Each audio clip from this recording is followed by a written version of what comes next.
People turning up saying I'm a fascist, people saying white genocide, people saying get out of my country to me, a naturalized American citizen. I mean, how can you cancel these people when the president of the United States has said as bad or worse? Do you regret doing it? I mean, I'm a brown immigrant sitting in a room filled with white supremacists telling me to get out of their country. It wasn't a great experience in that sense. I think that's very clear to anyone who watches it. Do you think they are worse than the Ku Klux Klan?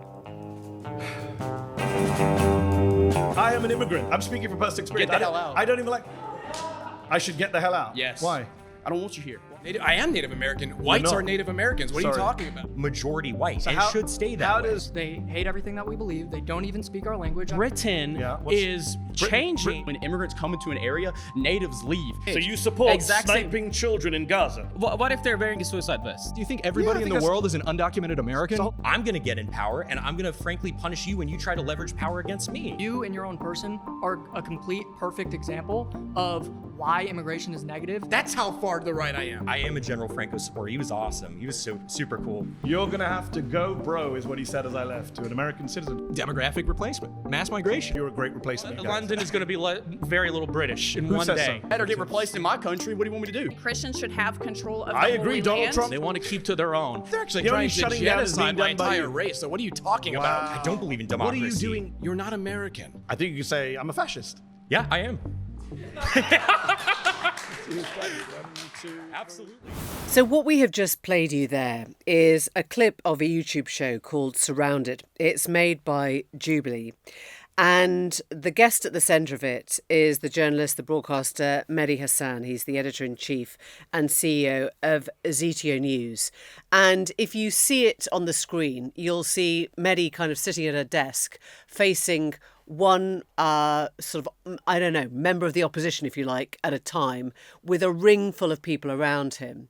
And as you heard from the clips, the people that Mehdi was coming up against were self-described fascists, self-described Nazis. I mean, people who were trying to send Mehdi Hasan home. I don't think they meant to the UK, Mehdi, but Mehdi's joining us now.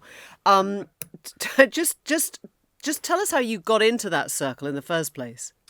Yeah, thank you for having me, John and Emily. It is a very popular Gen Z-ish show called Surrounded. I'm old. I'm 46 years old. I want to go where the youth are.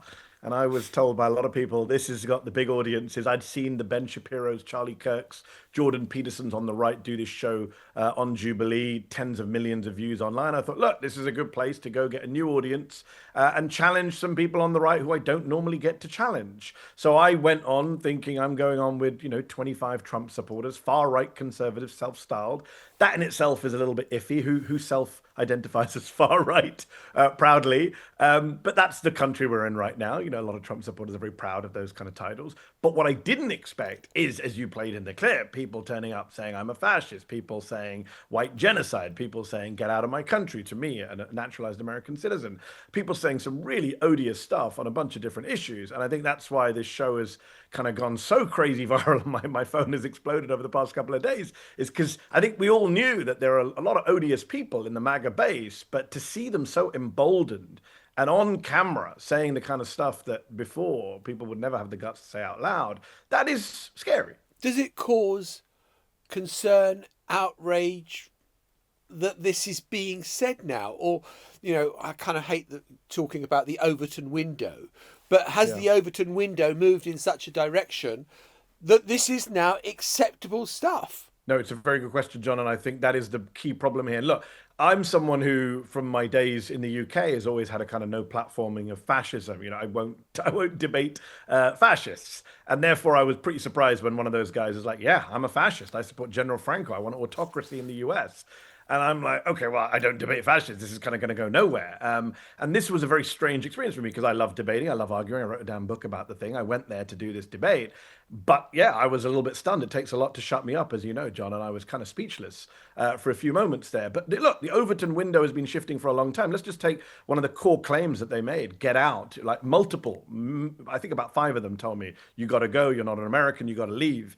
Think about where we started. It was, this is all about illegal immigration. Trump is coming in to crack down on illegal immigration. Then we got into legal immigration. They detained Mahmoud Khalil, a green card holder, earlier this year. permanent resident, legal immigrant. Now it's naturalized Americans. They've set up a unit, John, at the Department of Justice called the Denaturalization Unit. They're going to focus on stripping citizenship from American citizens who've been naturalized. So this rhetoric, and you saw it at the RNC last year, people holding up, remember that scene at the Republican Mass National Convention? deportations Thousands now. of people, Yeah. holding up those placards. And what they meant by that, Emily, was not just quote unquote illegal immigrants, as became very clear across these 2 hours to me. I guess my question, though, Mehdi, is how much it really is debate and how much it's just clickbait. I mean, probably, you said your phone has been ringing off the hook. You're going to do well from this. They're going to do well from this. It's water off a duck's back in a way to both of you. If the fabric of society is crumbling before our eyes, but people are getting richer off the back of it, then nobody will stop this. So look, the Jubilee model is clearly partly based on clickbait. There's no debate about that. It's a YouTube media company, and they're going to get tens of millions of views. I think this episode has already had many millions of views. And there is a debate, in places like Blue Sky, where more liberals congregate online. I've taken a bit of a beating from people saying, well, why did you do this show? Why did you go on this show? Why did you platform these people? Which is completely legitimate criticism. I've made that in the past myself to other people who platform these people. In my defense, as I would say, I had literally no idea that they would be this extreme. And now you can have a separate debate, Emily, about, well, is there a distinction between fascists, racists, white supremacists, and the core of the Trump MAGA base? Should I have been so naive to believe that there are non-fascist, racist, white supremacist Trump supporters in the core of his base? That's a whole debate to be had. But you're right. Look, a lot of those people, one of the guys, I think the guy who calls himself a fascist is now claiming he lost his job. Shock horror, his employer didn't want someone who went on in front of millions of people and said, I'm a fascist.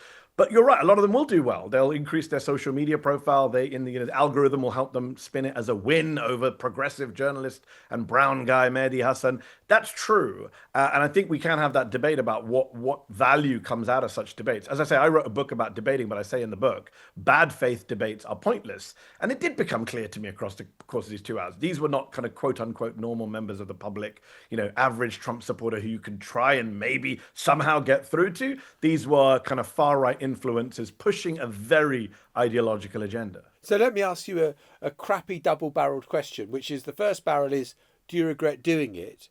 And the second is, would you do it again? All right. So no, I would definitely not do it again. Is my second question. As for regretting doing it, I don't know. It's not something, it's very easy for me to say, oh, I wish I hadn't done it. Look, clearly in the moment, and if you watch the hour 40 on YouTube, clearly there are moments where I am very uncomfortable. And to go back to what Emily said earlier, you'll do well out of it. They do it. Sure. More and more people are following me on social media. Great. But I mean, very honestly, though, it is awkward to be I had to take security with me to this event. There was security at the event. A lot of people have reached out saying, are you okay? What was it like? I mean, I'm a brown immigrant sitting in a room filled with white supremacists telling me to get out of their country. It wasn't a great experience in that sense. I think that's very clear to anyone who watches it. Do I regret doing it? I don't know the answer to that question. Some days, yes, some days, no. As I say, I can see the values of having done it, but also clearly I accept the criticisms of, the format that allows these people to kind of become online famous for a few days. I mean, I guess I'm surprised that my real surprise is that the guy in the video got fired. I don't know what that says, right? But I sort of think, how many steps away are we from people saying, I've had enough of cancel culture, I've had enough of being told what I can and cannot say. If I say all that stuff, I should still be allowed to keep my job in the United States of America. Yeah, no, it's a great question, Emily. And I think I was surprised that he lost his job. And there's 19 other people who aren't losing their jobs who talked about white genocide and great replacement and told me on camera to get out. You would think a few years ago those would be fireable or cancelable offenses. They're clearly not. I mean, how can you cancel these people when the president of the United States has said as bad or worse and is president of the United States a second time? It's very hard to say these people should be shunned from society when the leader of society says much, much worse. And of course has emboldened these people. And this is the point I try to make to people who are a little bit complacent about the Trump threat.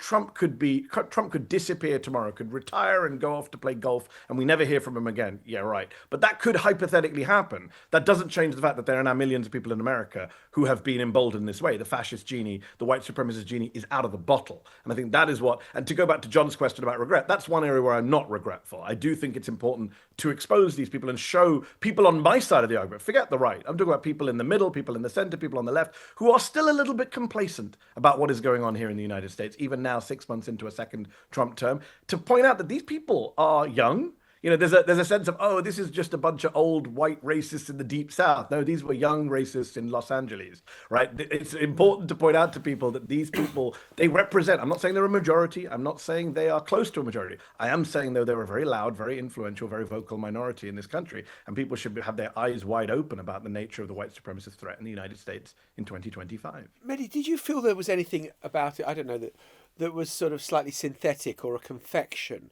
I just had a picture of a green room where after the recording, the people that have said you've got to leave the country are sitting down and breaking bread with you and having a laugh, or, I wonder whether they were as obnoxious when the cameras were off. Well, they sugared up. Or as when, when they were performing and kind of going through their, routine. So, John, I'm limited as to what I can say happened off camera, but let me tell you this. There was no difference between them on camera and off camera. In fact, they said worse things off camera. Really? I mean, I accept there are limitations, but what they were, kind of finger jabbing about you, get out of our country, you don't belong here. Yeah. Do you think, do you think they are worse than the Ku Klux Klan? It's funny because the friend of mine who I took with me for security as we left said to me, "What was that? That felt like a low-key Ku Klux Klan rally," is the phrase he used, Emily. So it's interesting you asked that question. In many ways, they are, because these are people who are young and hip and understand social media and have podcasts and platforms. They are, they are not the kind of traditional white supremacists we have known in this country who put hoods on and burn crosses on front lawns. This is your next door neighbor. These are the people you work with in your workplace who are on the 4chan websites and But they're not really lynching people, right? They're not. Do you think? Would I be safe to say they are not violent? Lynching people. They're not lynching people, but of course, in this country, hate crimes have, in the last 10 years since Trump came on the scene, hate crimes are up. Attacks on minorities are up. Anti-Semitism is up. Islamophobia is up. Anti-black racism is up. So in that sense, the unleashing of racism and bigotry since this guy came on the scene, came down that escalator in 2015 to declare his candidacy and say we need to send those rapist Mexicans back, is way up. And I think anyone who denies that is living in cloud cuckoo land. And Mehdi, you and I moved to the States at roughly the same time. You stayed and become a naturalized US citizen. I mean, what do you feel about what does it mean to you today, being a US citizen? Of course, I came back and, didn't do that, and I've just got a British passport. But what does it feel like having had that experience?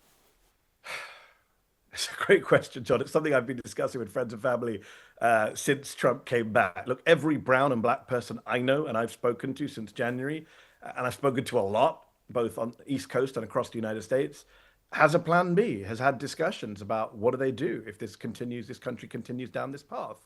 Everybody I know has had this discussion. When Trump got elected, when, all of this stuff has started kicking in with the deportations and ICE, everyone is having a conversation about what happens. Where do you go? What do we do if we have to leave? I'm talking about prominent people too. I'm talking about people in the media, people in politics, people in popular culture. And this is the real danger right now, is that people kind of give up, right? There's a sense that that's what they want, right? That's what the fascists and the white supremacists want. They're nihilists. They want everyone to just give up and roll over. That's how fascists have taken power in most Western societies. People have a sense of hopelessness and despair and feel like, well, everything's against me. Nothing can be done. It's time to get out of Dodge. And that is a real problem. Look, I have dual nationality. I can come back to the UK tomorrow. But it is a real issue when people like, I've had Trump supporters, even before he won, prominent Trump supporters saying online, like, let's deport and denaturalize Mehdi Hasan. There's a guy called Mike Davis, who was once considered for Attorney General, who said, if Trump makes me AG, my first job is to send Mehdi Hasan to Guantanamo Bay. So, those of us who are prominent brown folks in media, politics, etc., we get it all the time. You've seen what's happened, John, to Zoran Mamdani, who has won the New York Democratic mayoral race. Within hours of him winning the race, Donald Trump says, well, some people say he's illegal. We're going to have to investigate whether he came here legally to become an American citizen. I mean, this is insane now, where deportation and denaturalization is now being thrown around as a kind of political argument against any opponent you don't like. That is something we've not seen in modern American politics. Mehdi, it's great to have you on the show. Thanks so much for giving us your time today. Thanks. Thank you. The Newsagents. This is a Global Player original podcast.